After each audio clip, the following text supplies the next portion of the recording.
Waalaikumsalam warahmatullahi wabarakatuh. Innal hamdalillah nahmaduhu wa nasta'inuhu wa nastaghfiruh wa na'udzu billahi min shururi anfusina wa min sayyiati a'malina may yahdihillahu fala mudilla lahu wa man yudlilhu fala hadiya lahu. Asyhadu an la ilaha illallah wa asyhadu anna Muhammadan abduhu wa rasuluh. Yang pertama, marilah kita panjatkan puji serta syukur kita kehadirat Allah Subhanahu wa taala, karena atas perbuatan hebatnya alhamdulillah kita bisa bertemu kembali di acara Desiminasi Budaya Positif. Salawat serta salam semoga tetap tercurah limpahkan kepada Nabi kita Nabi Muhammad SAW.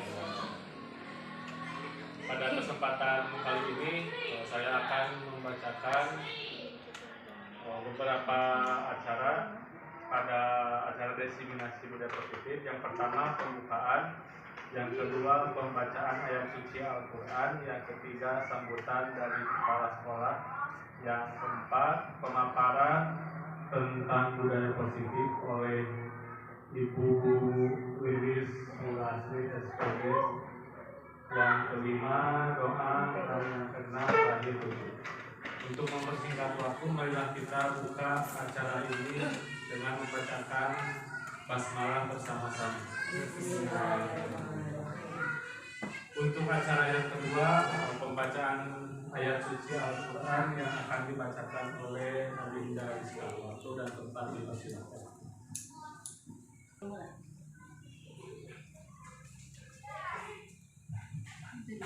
Assalamualaikum warahmatullahi wabarakatuh. Duduk kursi itu.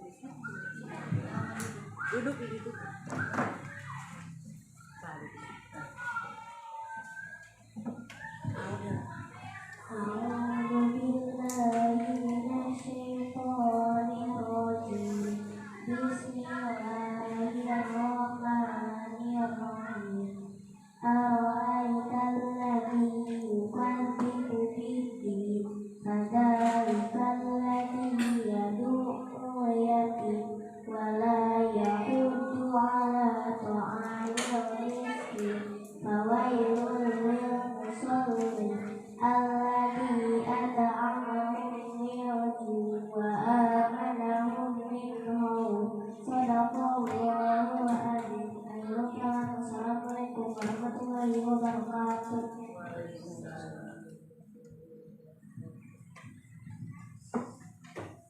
Terima kasih kepada Adinda Rizka yang telah membacakan penggalan ayat suci Al-Quran. Mudah-mudahan apa yang telah dibacakan bisa menjadi syafaat khususnya kepada yang membaca, umumnya kepada kita. Untuk acara selanjutnya sambutan dari kepala sekolah yang akan disampaikan oleh Ibu Jemi Jaya. Waktu dan tempat dipersilakan.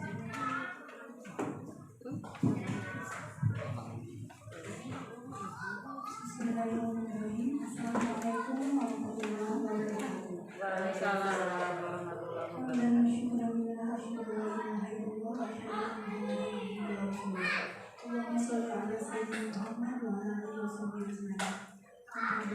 Yang pertama, Ibu dan Bapak Guru yang kami hormati, guru penggerak angkatan 8 yaitu Ibu Lilis Mulasri, sekaligus sebagai narasumber yang akan memberikan materi desiminasi budaya positif.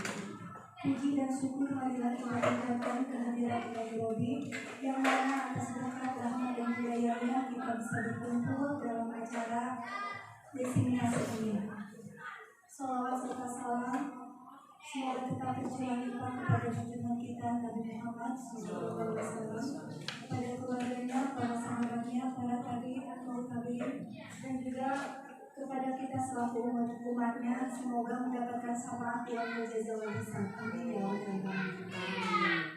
Ibu dan Bapak Guru yang kami hormati, pada hari ini alhamdulillah kita akan mendengarkan desiminasi dari Ibu Lili dengan materi budaya positif yang akan dikembangkan di sekolah kita ini.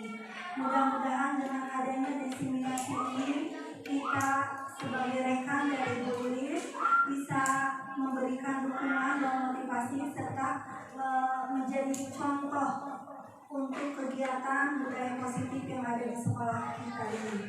Mudah-mudahan dengan adanya program-program dari guru penggerak ini bisa memberikan motivasi dan juga suatu perubahan untuk sekolah kita menjadi lebih baik lagi, yaitu menerapkan budaya positif untuk sekolah kita dan juga program-program yang akan menjadi ekosistem pendidikan kita semakin meningkat. Dengan adanya program ini, mudah-mudahan kita bisa mengimplementasikan di kelas masing-masing. Dan juga mungkin untuk diseminasi budaya positif ini semoga diterapkan oleh guru dan rekan-rekan semuanya. Program ini saya harap diterapkan istiqomah atau secara kontinu terus-menerus sehingga ada perubahan yang positif dan juga karakter yang baik untuk anak didik kita. Sebelum dimulai diseminasinya, saya ucapkan selamat kepada Ibu Lilis. Semoga program yang akan dijalankan di sekolah kami ini menjadi program yang berdampak positif juga kepada Ibu dan Bapak, yang utamanya kepada peserta didik. Untuk itu, kami sebagai kepala sekolah di SDN 3 Pas sangat memberikan apresiasi yang sebesar-besarnya kepada Ibu Lilis, dan juga kami berikan waktu dan tempatnya secara gamblang untuk memberikan materi diseminasi budaya positif. Mungkin sambutan dari saya cukup sekian. Wabillahi taufiq wal hidayah. Wassalamualaikum warahmatullahi wabarakatuh. Waalaikumsalam warahmatullahi wabarakatuh. Terima kasih kepada Ibu Kepala Sekolah yang telah kita sampaikan. Semoga apa yang disampaikan bisa menjadi pengingat untuk kita, khususnya bagi Ibu Lilis yang sedang menjalani program guru penggerak angkatan 8. Untuk selanjutnya ke acara inti pemaparan tentang budaya positif yang akan disampaikan oleh Ibu Lilis Sulastri SP. Waktu dan tempat dipersilakan.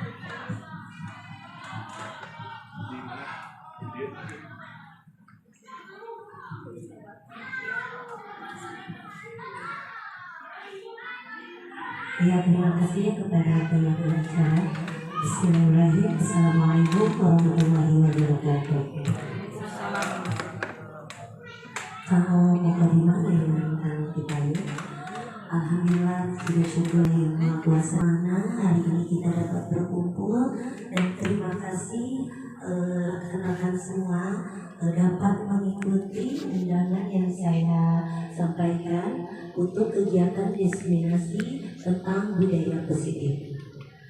Rekan-rekan mungkin ini kan sudah jam 12 ya, jadi sudah pada jenuh seharian kita sudah menghadapi anak-anak didik kita. Mungkin untuk speaking dulu ya mungkin. Coba berhadap sebelah kiri ya, sebelah kiri ya, coba semuanya. Semuanya berdiri. Ya, semuanya berdiri ya, berdiri. Ya, coba tangannya simpan di pundak. Ya. Ya. Ya, biar tambah semangat, coba di PJ pundaknya. Ya. Aduh, gimana enakan Ibu Bapak? Ya, sekarang balik di sebelah kanan. Ya. Ya, terima kasih Ibu Bapak hebat untuk semuanya.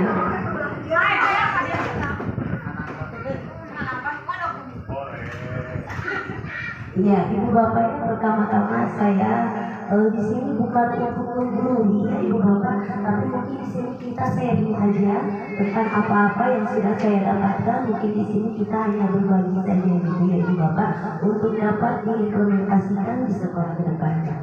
Ya, di sini saya akan memaparkan tentang budaya positif. Yang mana di sini ada disiplin positif dan nilai-nilai kebijakan universal, teori motivasi hubungan dan penghargaan restitusi, keyakinan kelas, kebutuhan dasar manusia dan dunia berkualitas, restitusi, posisi kontrol, restitusi segitiga restitusi. Nah, Ibu Bapak, lalu apa yang dinamakan dengan budaya positif? Nah, di sini budaya positif itu ya suatu keyakinan atau kebiasaan yang ada di sekolah yang berpihak pada murid dan agar dapat berkembang menjadi pribadi yang etis, penuh hormat dan bertanggung jawab. Sekolah diibaratkan sebagai tanah tempat bercocok tanam, sehingga guru harus mengusahakan sekolah jadi lingkungan yang menyenangkan, menjaga dan melindungi murid dari hal-hal yang tidak baik. Dengan demikian, karakter murid tumbuh dengan baik sesuai dengan profil pelajar Pancasila. Jadi Ibu Bapak di sini tentang budaya positif itu jadi suatu nilai atau keyakinan, kebiasaan yang berpihak pada peserta didik. Ya, jadi kita itu dapat menumbuhkan suatu karakter pada peserta didik sehingga dapat dilaksanakan dengan konsisten.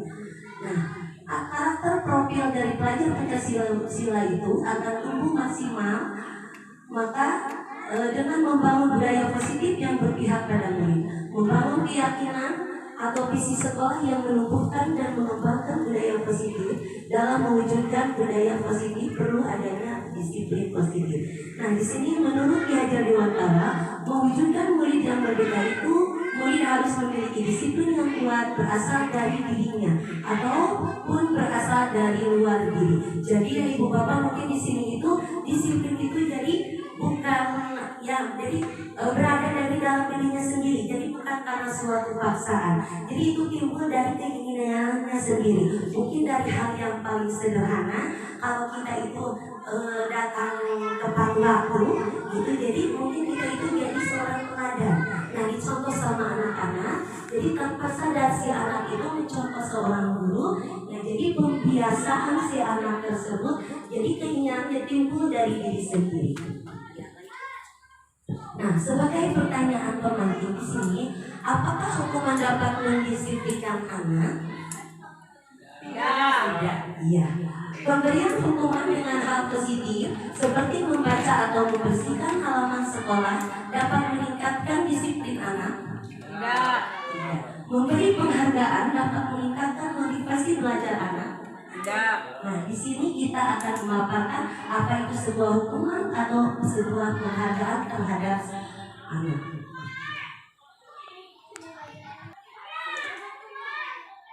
Nah, Ibu Bapak, makna dari kata disiplin ya berasal dari bahasa Latin yaitu disiplina yang artinya belajar. Disiplin diri membuat orang menggali potensinya menuju sebuah tujuan apa yang dia hargai. Namun dalam budaya kita, makna kata disiplin telah berubah menjadi sesuatu yang dilakukan seseorang pada orang lain untuk mendapatkan kepatuhan. Kecenderungan umum adalah menghubungkan kata disiplin dengan ketidaknyamanan, bukan dengan apa yang kita hargai atau pencapaian suatu tujuan mulia. Jadi kalau sekarang itu kedisiplinan itu karena mereka itu karena timbul rasa khawatir atau ketakutan. Takutnya itu gurunya marah atau takutnya itu mendapat hukuman. Jadi disiplin itu jadi tumbuhnya dari luar, tadi bukan dalam. Jadi karena ada suatu paksaan. Ya, disiplin positif dan nilai-nilai kebijakan universal. Disiplin positif merupakan model disiplin yang difokuskan pada perilaku positif murid agar menjadi pribadi yang penuh hormat dan bertanggung jawab. Nah, di sini mungkin tugas kita ya Ibu Bapak sebagai pendidik itu.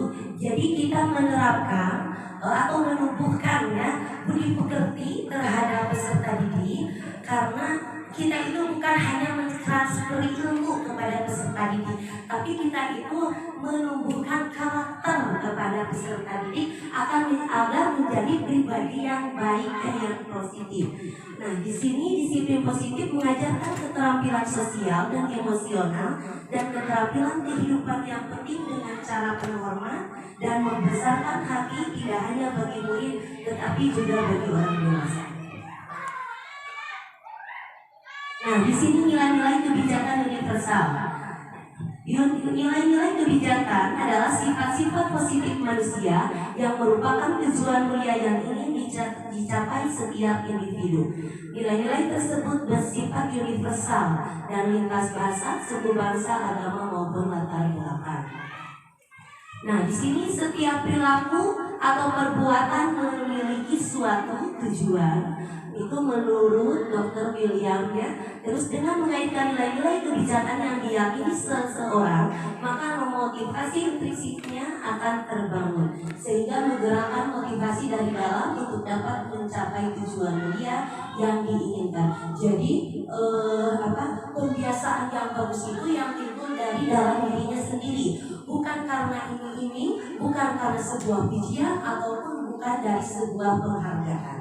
Nilai-nilai kebijakan yang ingin dicapai oleh setiap anak Indonesia kita kenal dengan profil pelajar Pancasila, yaitu mungkin dapat bersama ya untuk mencairkan suasana ya boleh.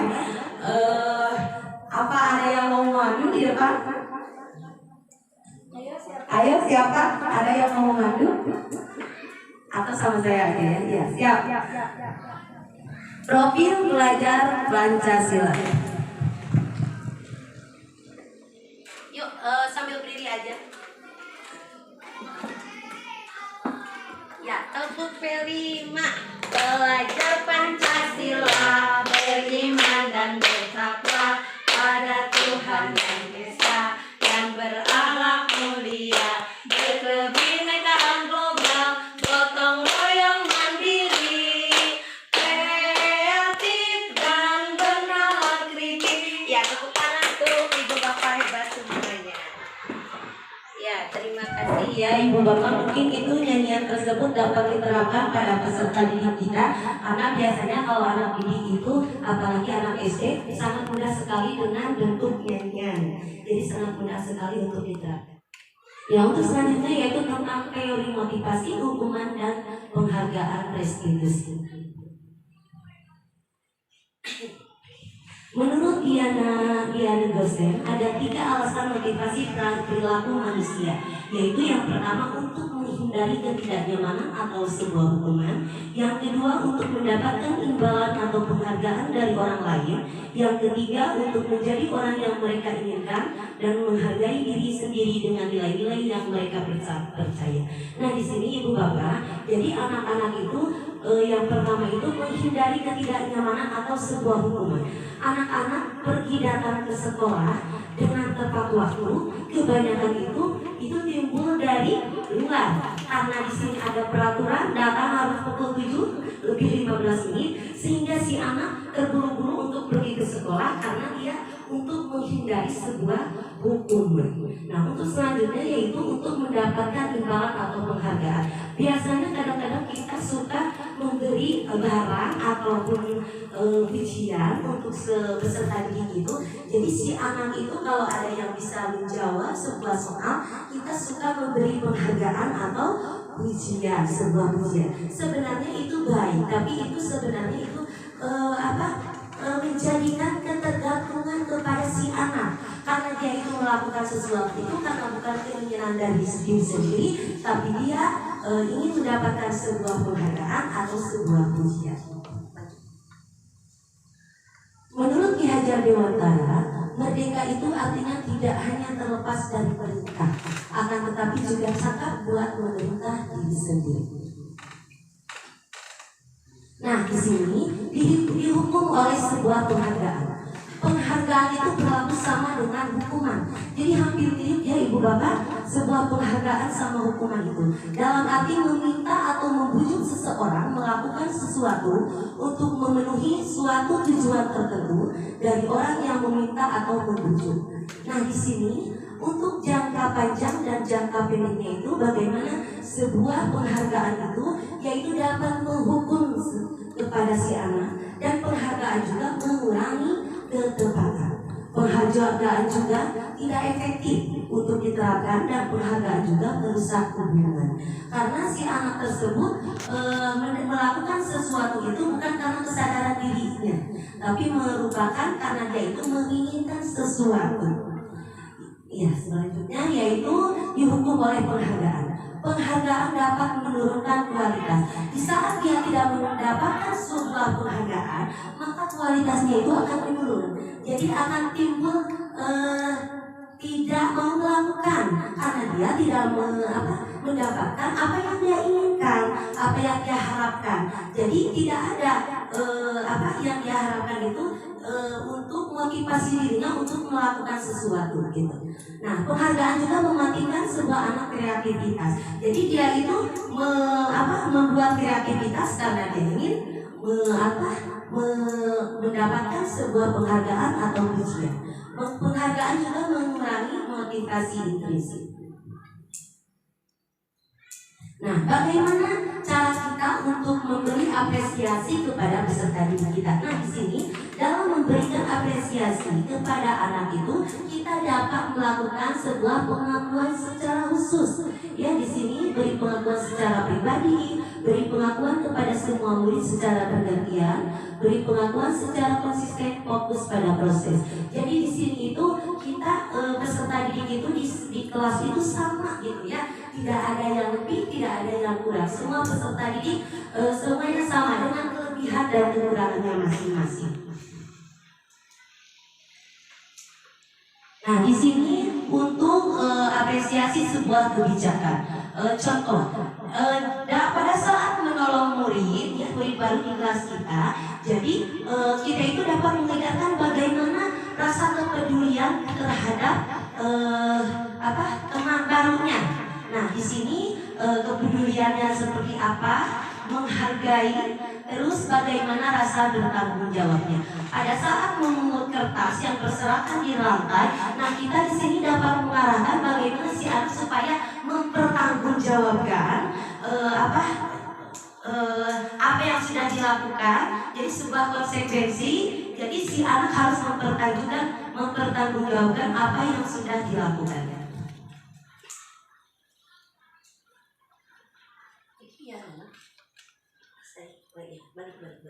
Di sini ya sebagai sebagai pemantik mungkin boleh ya mencatat 100 kali di dalam buku kalimat, saya tidak akan terlambat lagi karena terlambat ke sekolah. Itu merupakan hukuman atau konsekuensi, Bapak? Ya, itu sebuah hukuman. Lari mengelilingi lapangan basket 2 kali karena terlambat hari sekolah, itu merupakan sebuah hukuman. Murid diminta untuk push up 15 kali karena tidak menggunakan masker ke sekolah. Hukuman. Menggantikan kertas tugas teman yang telah dicoret-coret. Konsekuensi. Membersihkan tumpahan air di meja tulis karena tersenggol pada saat belajar. Konsekuensi. Murid disuruh untuk mengenakan sepatu seharian di sekolah karena tidak mengenakan sepatu hitam. Hukuman. Lari mengelilingi lapangan basket 2 kali karena terlambat 10 menit untuk pelajaran PJOK. Konsekuensi dia selanjutnya. Ya, Ibu Bapak ya, kenapa di sini mencatat 100 kali adalah merupakan sebuah hukuman, ya Ibu Bapak? Karena itu tidak sesuai dengan perilakunya ya Ibu Bapak. Lari mengelilingi lapangan sama juga, murid diminta push up sama juga sebuah hukuman. Menggantikan kertas itu sebagai konsekuensi. Jadi kertas yang dirusak oleh si anak, dia menggantikan ke kertas yang baru itu bukan sebuah hukuman, tapi merupakan sebuah konsekuensi. Nah, di sini perbedaan hukuman dan konsekuensi. Hukuman merupakan sesuatu yang menyakitkan dan konsekuensi sesuatu yang harus terjadi. Membuat anak sakit fisik maupun hati untuk jangka lama, nyaman dalam jangka waktu pendek. Anak membenci kedisiplinan, anak menghargai disiplin. Paksaan, stimulus tanggapan, mendorong anak menyakiti diri sendiri, mendorong anak agar rendah menyesuaikan diri, konsep diri yang buruk, konsep diri yang baik, anak belajar untuk menyembunyikan kesalahan, anak belajar untuk mematuhi peraturan, marah rasa bersalah, dipermalukan, merasa tak dihargai, kehilangan hak, dibuat tidak nyaman, diasingkan untuk sementara. Itu yang merupakan perbedaan hukuman dan konsekuensi. Sekarang lanjut ke restitusi. Apa yang dinamakan dengan restitusi? Restitusi adalah menciptakan kondisi bagi murid untuk memperbaiki kesalahan mereka. Nah, di sini ya Ibu Bapak, ini merupakan cara yang paling tepat menggantikan dari sebuah hukuman ataupun konsekuensi. Karena sebuah hukuman atau konsekuensi itu akan mendisiplinkan anak dalam jangka pendek. Nah, jadi di sini kita dapat menerapkan restitusi sehingga mereka bisa kembali pada kelompok mereka dengan karakter yang lebih kuat. Restitusi juga merupakan proses kolaboratif yang mengajarkan murid untuk mencari solusi untuk masalah mereka. Nah, di sini kita itu jadi jangan ngejasi anak karena dia itu berbuat salah. Jadi kita itu langsung menghukum si anak. Tapi di sini kita itu mencari solusinya. Apa yang mengakibatkan si anak berbuat seperti itu? Nah, di sini kita dapat berkolaborasi dengan si anak, orang tua, dan di sini kita juga dengan rekan sejawat kita. Untuk si anak tersebut kembali ke kelompoknya dan mendapat karakter yang lebih kuat. Nah, di sini ciri-ciri restitusi yaitu bukan untuk menebus suatu kesalahan. Seperti tadi ya, anak-anak datang telat ke sekolah, nah diganti dengan mengelilingi lapangan sebanyak 100 kali. Jadi itu merupakan suatu hal yang menyakitkan, sehingga si anak itu sampai dewasa akan mengingat apa yang dia rasakan di waktu dia merasakan hal yang menyakitkan tersebut. Jadi bukan untuk menebus kesalahan, namun untuk belajar dari kesalahan, memperbaiki hubungan. Tawaran bukan suatu paksaan. Restitusi juga menuntut untuk melihat ke dalam diri, mencari kebutuhan dasar yang mendasari sebuah tindakan. Restitusi diri adalah cara yang paling baik, fokus pada karakter bukan suatu tindakan, fokus pada suatu solusi. Jadi di sini mungkin contohnya apabila si anak tersebut tidak mengerjakan tugas. Nah, kita itu jangan langsung ngejudge. Coba karena Anda tidak mengerjakan tugas, lalu kita disuruh si anak tersebut untuk membersihkan WC. Nah, jadi bukan seperti itu. Nah, di situ kita mencari apa yang menyebabkan si anak tersebut bisa tidak mengerjakan tugas. Nah, di situ kita bisa berkolaborasi dengan si anak apa yang mengakibatkan hal tersebut. Nah, nanti si anak tersebut akan menjawab apa yang menjadi penyebabnya. Contoh, si anak menyebut karena dia itu begadang. Nah, setelah itu kemudian kenapa anak tersebut bisa begadang? Nah, kemudian si anak karena bermain gadget hingga lupa untuk mengerjakan tugas. Nah, di situ itu adalah merupakan suatu tindakan yang salah. Nah, di situ kita meyakinkan suatu keyakinan kelas. Nah, di sini bagaimana keyakinan kelas kita? Nah, kita itu harus tepat waktu ya bertanggung jawab terhadap tugas yang harus diselesaikan. Nah, bagaimana cara untuk mencari solusi tersebut? Kita menanyakan kepada si anak apa ya solusi yang terbaik untuk supaya tidak mengulanginya lagi. Nah, si anak tersebut nanti akan menjelaskan solusi untuk si anak tersebut bisa mengerjakan tugas tanpa ada keterlambatan kembali. Jadi bukan dia itu ngejudge memberikan sebuah hukuman ataupun konsekuensi karena perlakuan seperti itu hanya untuk mendisiplinkan jangka pendek saja.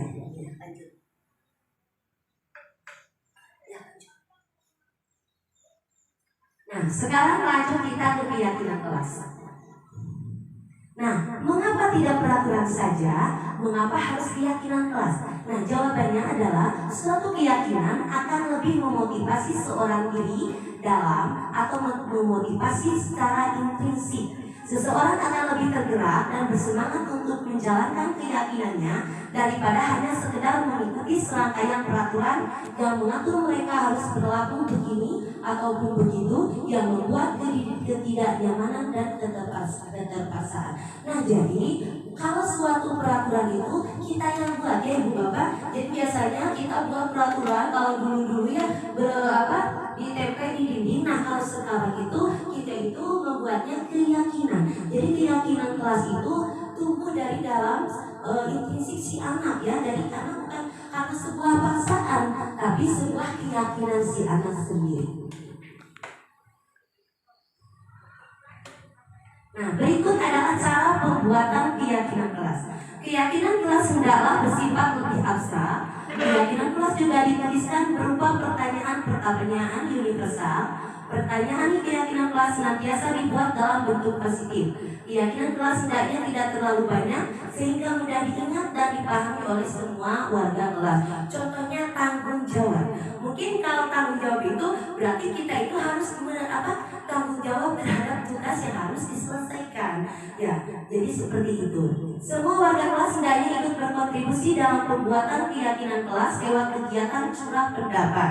Bersedia meninjau kembali keyakinan kelas dari waktu ke waktu.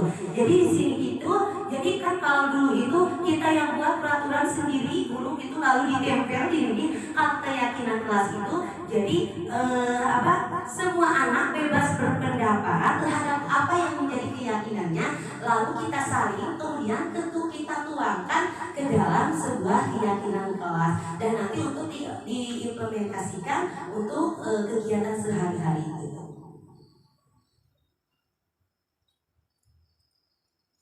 Nah, contoh di sini ya, ini peraturan selalu kembalikan buku ke tempatnya.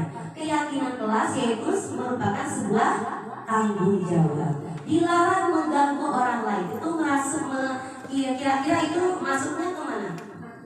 Ya, hadir di sekolah 15 menit sebelum pembelajaran dimulai. Ya, dilarang menggunakan narkoba. Kira-kira apa yang Bapak? Itu peraturan terhadap kesehatan. Bergantian atau menunggu giliran, mungkin menerapkan budaya anti positifnya itu. Ya, budaya anti. Gunakan masker, kesehatan. Jangan berlari di kelas atau koridor. Nah, jadi di sini ya Ibu Bapak perbedaannya. Kalau peraturan itu kita menuliskan selalu kembalikan buku ke tempatnya. Nah, kalau keyakinan kelas itu simpel tapi mudah diingat oleh anak. Jadi si anak itu menumbuhkan rasa tanggung jawab. Kalau meminjam berarti harus dikembalikan. Nah, hadir di sekolah 15 menit sebelum pembelajaran dimulai. Berarti itu sebuah komitmen. Dilarang melakukan kekerasan. Berarti itu menghormati orang lain. Dilarang menggunakan narkoba, kesehatan, bergantian atau menunggu giliran, yaitu melatih kesabaran, menggunakan masker, kesehatan, keselamatan, yaitu terus berjalan di koridor, keselamatan dan menjaga keamanan. Sekarang kita lanjut ke kebutuhan dasar manusia dan dunia berkualitas. Nah, Ibu Bapak, di sini kebutuhan dasar manusia itu ada 4 ya. Di sini ada kasih sayang dan rasa diterima, penguasaan, kesenangan dan kebebasan. Kebutuhan dasar manusia dan dunia berkualitas. Seluruh tindakan manusia memiliki tujuan tertentu. Semua yang kita lakukan adalah usaha terbaik kita untuk mendapatkan apa yang kita inginkan. Ketika kita mendapatkan apa yang kita inginkan, sebetulnya saat itu kita sedang memenuhi suatu atau lebih dari satu kebutuhan dasar manusia. Nah, sebelum komposisi kontrol ya Ibu Bapak, jadi kebutuhan dasar manusia itu harus terpenuhi. Banyak kejadian kasus di sekolah kita, banyak ada penolakan kepada rekan sesama teman. Kenapa itu bisa tumbuh? Karena si anak tersebut kebutuhan dasarnya tidak terpenuhi. Itu kan seperti itu pangan ya, makan gitu. Nah, si anak tersebut itu kebutuhan makannya itu tidak terpenuhi dari rumah. Kemudian si orang tuanya hanya memberi bekal hanya sedikit. Nah, kemudian datang ke sekolah, dia kehabisan bekal karena dia masih lapar. Jadi kebutuhan dasarnya tidak terpenuhi, timbullah suatu perlakuan negatif yang timbul kepada si anak tersebut. Maka timbullah dia untuk meminta kepada temannya dengan kemansaan. Jadi seperti itu. Jadi suatu tindakan yang timbul dengan negatif itu karena kebutuhan dasarnya tidak terpenuhi. Seperti kasih sayang. Kadang-kadang kan si anak-anak di kelas suka yang over gitu ya ke gurunya itu.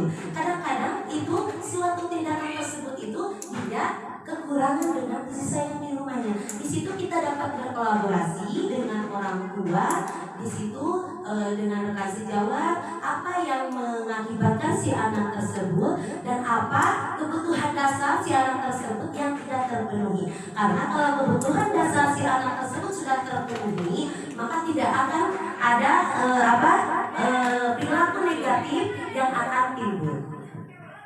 Nah, Ibu Bapak sekarang lanjut pada posisi kontrol. Nah, Diane Gosset dalam bukunya yaitu mengemukakan bahwa guru perlu meninjau kembali penerapan disiplin di dalam ruang-ruang kelas kita selama ini. Apakah telah efektif? Apakah sudah berusaha memerdekakan dan memandirikan murid melalui serangkaian riset dan bersandar pada teori kontrol? Nah, Dr. William Glasser berkesimpulan ada 5 posisi kontrol yang diterapkan seorang guru, yaitu yang pertama, posisi sebagai penghukum, membuat orang merasa bersalah, sebagai teman, sebagai pemantau, dan sebagai manajer. Ya, Ibu Bapak yang di sini, alhamdulillah ya, sejak saya masuk ke dalam CGP ya, alhamdulillah puji syukur banyak ilmu yang saya dapatkan. Dan saya merasa yang ternyata banyak kekeliruan yang telah saya terapkan pada peserta didik saya. Nah, di sini saya belajar ya Ibu Bapak. Jadi dari kekeliruan yang saya telah lakukan, nah di sini juga saya mulai memperbaiki ya. Di sini dalam terutama posisi kontrol. Nah, kadang-kadang saya suka menjadi seorang penghukum. Kadang juga saya sebagai teman, kadang juga saya sebagai merasa terbuat bersalah. Nah, di sini sebagai penghukum itu kadang-kadang kita itu menyakiti si anak ya tanpa sadar. Coba itu bawa kan gitu. Nah, seperti itu. Terus kadang-kadang seseorang membuat merasa bersalah, jadi merasa kecewa. Kenapa ya nak ya kamu datang terlambat terus? Apa kamu tidak bisa masuk tepat waktu? Nah, tanpa sadar kita itu sudah merasa membuat orang merasa bersalah. Nah, terus sebagai teman, ayolah lakukan sesuatu demi ibu. Jadi si anak itu melakukan sesuatu itu karena dia itu ada bujukan dari seseorang. Nah, jadi si anak tersebut akan ketergantungan. Selanjutnya yaitu sebagai pemantau. Nah, jadi posisi kontrol yang tepat harus diterapkan itu pada peserta didik itu sebagai manajer. Jadi di sini guru itu mengajukan sebuah pertanyaan. Jadi kalau ada suatu kasus pada peserta didik, contohnya seperti tadi ya, si anak itu tidak mengerjakan tugas. Nah, di sini itu si guru itu bukannya menghukum ataupun membuat orang merasa bersalah si anak tersebut, ataupun sebagai teman ataupun sebagai pemantau. Tapi di sini itu kita harus sebagai manajer, yaitu dengan mengajukan sebuah pertanyaan. Apa yang mengakibatkan si anak tersebut melakukan perbuatan tersebut yang menjadikan tanggung jawabnya tidak ada. Kemudian apa yang kita yakini, apa yang bisa kau kerjakan untuk memperbaiki masalah atau mencari solusi dari masalah tersebut. Menguatkan pribadinya. Terus murid meletakkan dirinya sebagai individu yang positif dalam dunia berkualitas. Terus bagaimana caranya kita memperbaiki sebuah keadaan. Dan yang terakhir, mengevaluasi diri bagaimana cara untuk memperbaikinya. Nah, Ibu Bapak ya,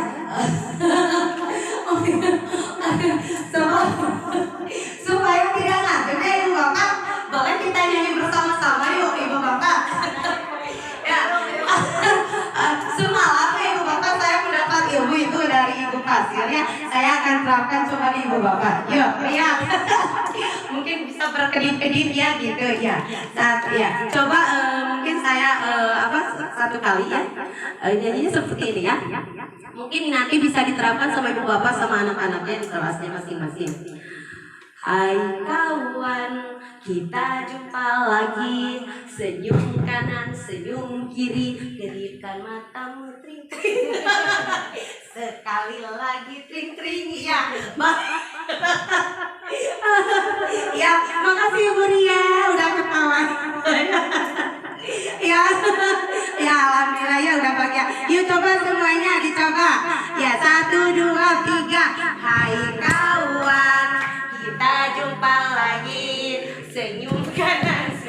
kedipkan matamu ting-ting, sekali lagi ting-ting.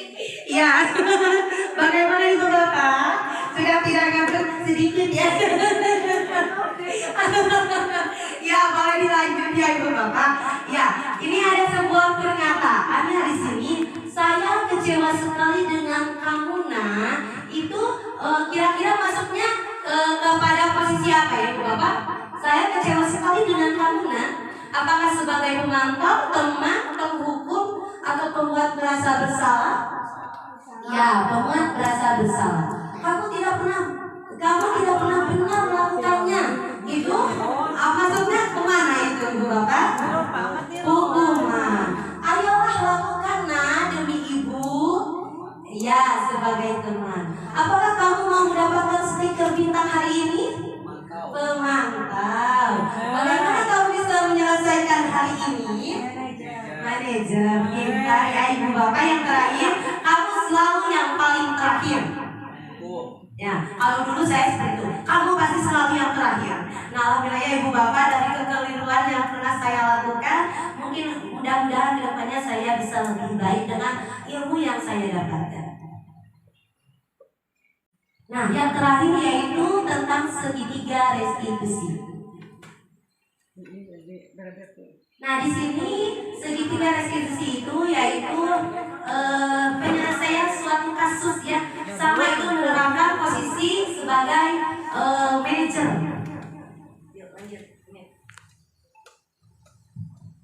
Nah, di sini restitusi segitiga itu yaitu yang pertama menstabilkan identitas.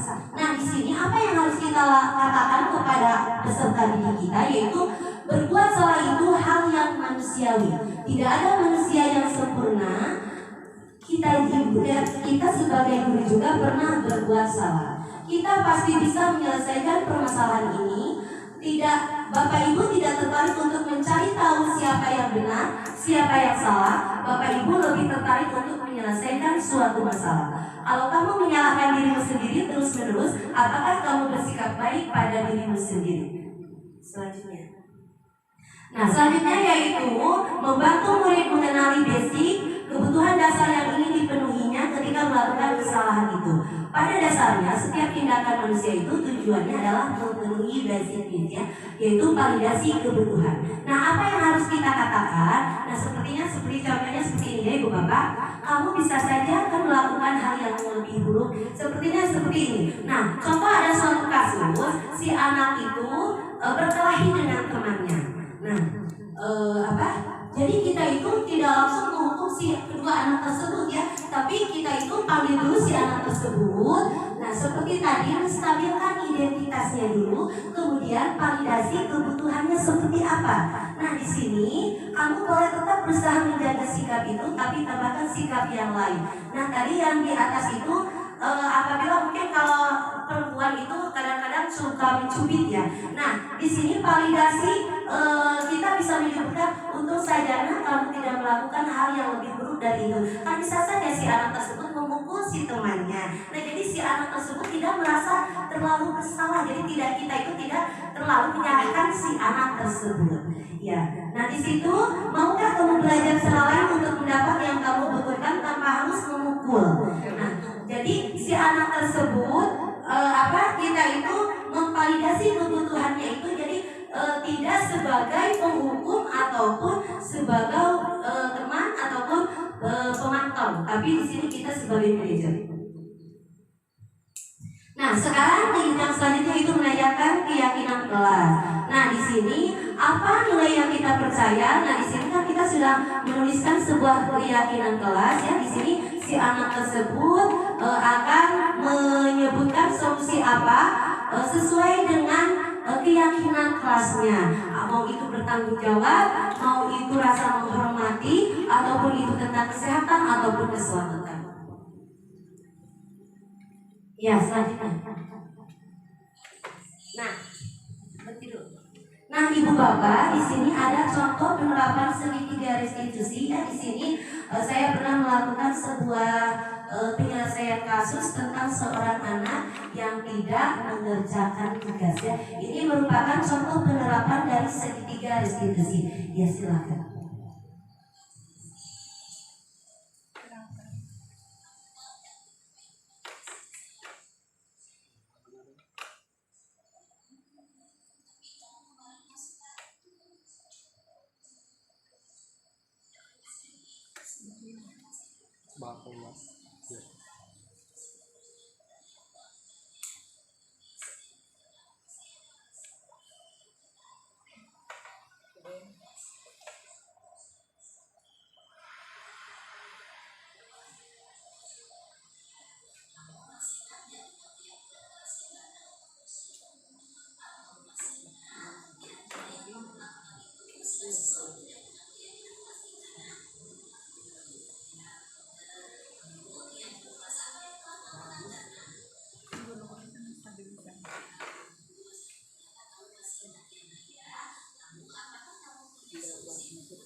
Ya, Ibu Bapak itu merupakan contoh dari penerapan segitiga restitusi terhadap pemecahan suatu permasalahan. Jadi di sini itu kalau ada sebuah kasus kita dapat memecahkannya dengan menerapkan segitiga restitusi, yaitu dengan menstabilkan identitas, memvalidasi tindakan yang salah, dan meyakini keyakinan kelas. Nah, Ibu Bapak, alhamdulillah materi sudah tersampaikan semua, yaitu tentang disiplin positif, tentang teori kontrol, tentang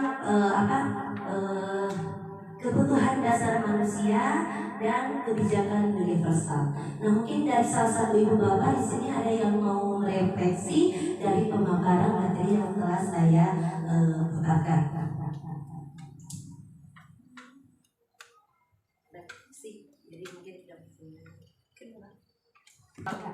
Enggak, boleh ke depan Ibu.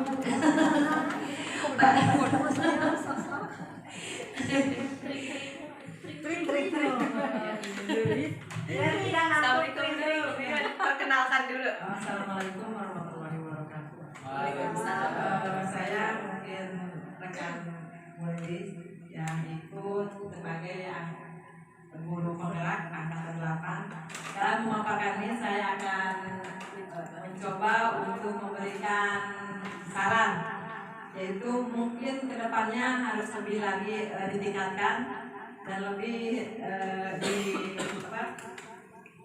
direalisasikan kepada anak didik dan kepada teman kita sebagai rekan tulis. Terima kasih. Assalamualaikum warahmatullahi wabarakatuh. Ya, terima kasih ya kepada Ibu Yun atas refleksinya. Semoga kedepannya saya bisa lebih baik lagi, bisa lebih meningkatkan lagi, dan saya bisa berbagi dengan rekan sejawat tentang apa ilmu-ilmu yang telah saya dapatkan. Sebagai terakhir ya, untuk menyegarkan suasana sebelum pulang, di sini ada sebuah video ya Ibu Bapak. Kembali ke ya. Biar ini itu di bawah. Ini mungkin kita bisa mengambil makna dari video tersebut.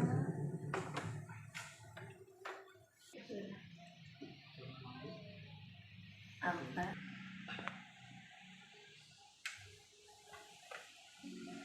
Trading bisa membuat Anda cemas. Itulah mengapa kami tidak.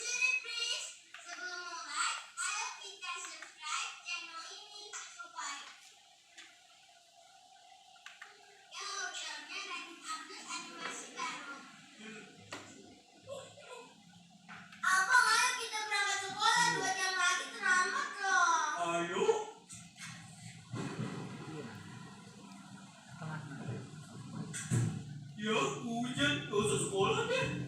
Aku gak inget laguku ya.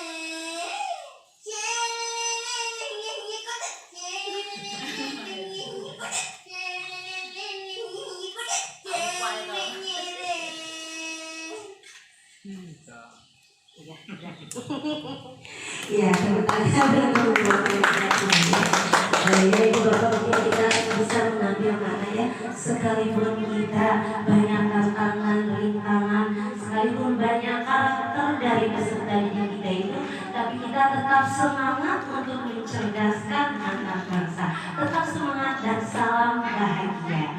Terima kasih, sekian pemaparan dari saya, kurang dan lebihnya saya minta maaf. Assalamualaikum warahmatullahi wabarakatuh.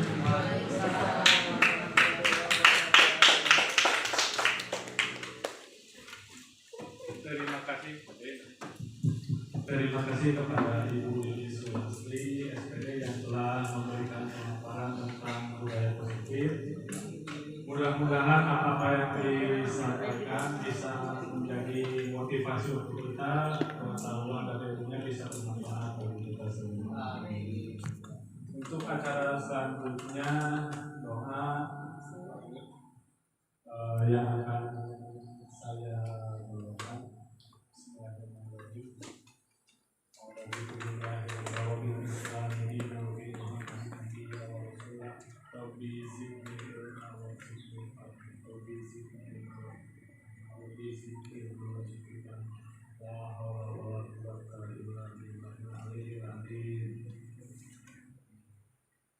Untuk acara selanjutnya